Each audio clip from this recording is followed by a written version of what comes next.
상표권 같은 경우에는 요때 엄청 파워풀합니다. 절세 쪽으로.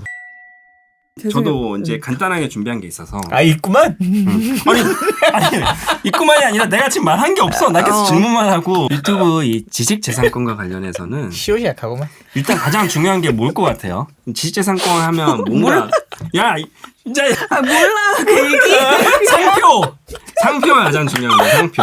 유튜브에서 생각보다 상표와 관련된 분석이 많이 나와요. 상표라고 하는 거는 내가 어떤 서비스 하고 있는 거나 상품에다가 나의 출처를 보호하는 거예요. 자, 우리의 서비스 뭐죠, 지금? 컨텐츠. 스타사짜라는 방송 컨텐츠. 보통 유튜브를 하시는 분들이 이제 본인의 채널명을 브랜드로 상표의 명칭으로 하시고 상표 출원을 하시면 등록이 된다면 이거에 대한 권리가 생기는 거죠. 우리가 스타사짜라는 걸로 이제 출원을 해놓는다면 등록이 된다면 다른 데에서 유튜브 채널이 스타사짜 내지는 뭐 스타 5자 유사한가? 아니 어쨌든 네, 그런 유사한 것까지 이렇게 우리가 먼저 상표 등록을 해놨으니까 너네가 하지 말라. 이런 식의 권리도 이제 행사할 수 있고. 이제 궁금한 점이 갑자기 듣다가 그럼 저희가 출원만 한 상태예요. 등록이 아직 안 됐어요. 근데 비슷한 데서 스타 5자를 쓰고 있어요. 그런 경우에도 저희가 권리 침해를 당했다고 주장할 수 있나요? 원칙적으로 주장할 수는 있는데 실무적으로는 등록까지 되는 거 기다린 다음에 액션을 취하는 게 좀 더 안정적이에요. 그때부터 진정한 우리의 권리가 생기는 거죠. 근데 이거 유튜브에서 되게 이거 분쟁 많았던 거 알아요? 그 보겸TV, 팽수. 왜냐면 상표가 뭐 특허나 이런 것처럼 굉장히 막 기술적으로 내가 뭔가 발명을 해서 내야 되는 그런 분야가 아니고 단순히 그냥 상표의 명칭과 지정 상품만 딱 적어서 내면 되는 거기 때문에 이걸 악용하려는 세력들이 되게 많아요. 우리 만약에 스타사짜 우리가 지금 해. 근데 막 다른 데서 우연히 봤어. 얘네 뭐 엄청 떡상할 것 같아. 그러면 그날 바로 그 사람들이 상표 먼저 할 수 있. 상표 출원하는 걸 막을 수는 없거든요.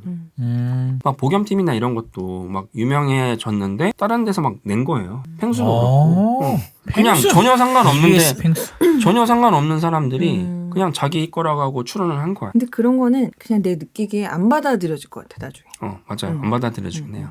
아, 그래요? 왜냐면 원래 우리가 이제 선출원주의라고 해서 먼저 출원한 사람이 임자야 쉽게 말하면. 그런데 예외적인 걸 항상 두고 있어요. 누구나 이게 이 사람 거라고 알고 있는데 그거를 이제 도용해서 출원을 한다거나 아니면 이 사람과의 어떤 직접적인 관계가 있어. 뭐 같은 사업 거래를 하는 거래처라던가 이제 이런 데였는데 이제 특수한 관계를 이용해서 알게 돼서 출원을 한다던가 이러면 거절 이유를 명시해서 거절 이유를 하고 있어요. 근데 문제는 뭐냐? 보겸TV나 이런 데는 당연히 유명해서 그런 거를 막아줘.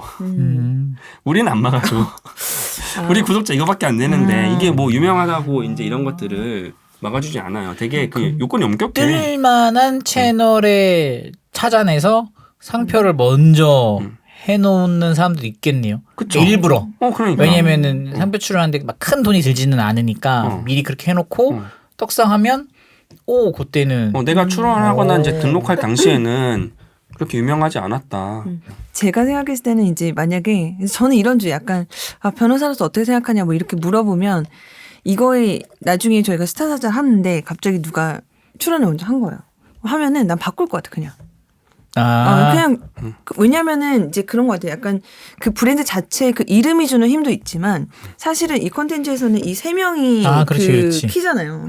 그래서 스타사자로 하든 어떤 모자로 하든 사실상은 되게 중요하지 않다고 생각해. 그런 게 있다고 하면. 근데 대부분은 이제 저희는 그렇게 생각하는데 만약에 그 스타사자를 통해서 뭔가 뭐 물건을 만들고 뭐 아주 그냥 일을 벌렸다. 그러겠네. 그러면 막 나왔다. 그러면은 이제 어려운 거지. 그런 경우에는. 근데 이제 이게 경우에 따라서는 되게 그 타이밍이 크리티컬하게 안 좋을 수 있어요. 왜냐하면 봐봐. 우리가 만약에 스타사자가 되게 유명해져. 물론 우리 세 명이 키맨이라는 건 맞긴 하지만 사람들이 이제 채널 이런 데서 검색을 할 때 우리 각각의 이름 잘 모를 거잖아. 예를 들어서 이제 심사임당도 심사임자로 검색해서 찾아보고 이제 구독을 하고 이제 이러지. 그 심사임당에 나오는 그분 이름 아세요? 알았는데 까먹었네. 주원규님. 잘 모르잖아. 그러니까 이게 브랜드의 힘이라는 거야. 우리가 어느 정도 커가지고 이게 어떤 사업 브랜드 이제 유튜브 채널이 커지면 그 브랜드로 사람이 인식을 하기 때문에 상표를 가지고 있는 브랜드라면 이미 그 상표라는 아이의 그 무형재산권의 가치도 커지는 거야. 그럼 소송을 해야겠네요. 소송을 해야지. 소송 가야지. 그러니까 가장 중요한 건 그러니까 미리 상표 출원을 해놓는 게 가장 좋아요. 내가 만약에 그 상표를 등록을 해놨어. 그러면 이제 상표라는 아이가 어떤 재무제표 상에서 어떤 무형재산권으로 잡힐 수도 있잖아요. 네. 그러면 내가 만약에 브랜드 때문에 내 채널이 커져. 수익도 커지겠죠. 매출이 커진다는 건 이 상표라는 아이가 가지는 가치가 커진다는 거죠. 그러면 이걸 만약에 내가 나중에 이걸 만약에 법인 전환을 했어. 그러면 어쨌든 나는 내 개인으로 가지고 있던 상표의 가치가 점점 커지는 거잖아요. 그럼 이거 나중에 법인에다가 정당하게 이제 뭐 양도하거나 라이센싱 할 수도 있는 거잖아요. 오, 가능하죠. 그렇죠. 근데 그거를 보통 사람들이 그런 체계를 잘 모르고 나중에 하려니까 좀 문제가 되는 거예요. 안 되지. 그거는 그때 해야 돼요. 그때. 그러니까 상표라는 이게 어떤 하나의 나의 어떤 또 투자인 거지. 이걸 해서 등록을 받아 놓으면 얘가 무럭무럭 자라서 나중에 나에게 엄청 쓸모가 있는 오, 맞아요. 그런 게 된다. 상표권 같은 경우에는 확실히 커나가는 기업에게는 나중에 법인으로 바꿨을 때 아니면은 차후에 개인 명의로 취득을 해놨다가 법인으로 매각할 때 요때 엄청 파워풀합니다. 절세 쪽으로. 상표가 또 가치 평가하기가 딱딱 떨어지잖아요. 오. 왜냐하면 특허는 그치. 뭔가 기술이나 권리 평가를 해야 돼. 기술 아는 사람들이. 상표는 그냥 얼마나 잘 알려졌고 이 상표로 나오는 매출이나 이런 것들이 얼마 정도나 되는지를 보면 딱 알잖아요. 상표가 생각보다 중요한데 그런 부분에 대해서 스타트업이나 기업들이 좀 간과하는 면 되게 큰 것 같아요. 왜냐하면 아까 말씀하셨던 것처럼 이후에 유명해질 때 하려고 하거나 그리고 그 초기에는 이제 자금이 없거나 그런다 보니까 그냥 그런 뭐 선행조사 하지 않고 그냥 그 뭐 셀프 플랫폼 같은 데 가서 그냥 상표권을 출원하고 등록하는 경우가 있는데 뭐 분류를 잘못 지정한다든지 아니면은 뭐 정확히 알지 못해서 어떻게 상표권의 내용을 이렇게 구성해야 되는지 이런 것들을 모르고 나서 나중에 등록했다. 나중에 근데 보면 제대로 된 권리를 보장받지 못하는 경우도 많잖아요. 그러니까 그런 경우가 되게 많은 것 같아요. 진짜 실제로. 그래서 제가 아시는 분 먼저 이제 만약에 플랫폼을 만들고 앱을 만들거나 아니면 온라인 플랫폼을 이제 런칭하신다고 하면 거기 있는 상표를 등록하셨냐고 항상 물어보거든요. 제가 하진 않지만 맞아. 변리사님한테 문의를 꼭 해라. 그래서 이상철 변리사님도 소개시켜주고 뭐 그렇게 해야 되겠죠.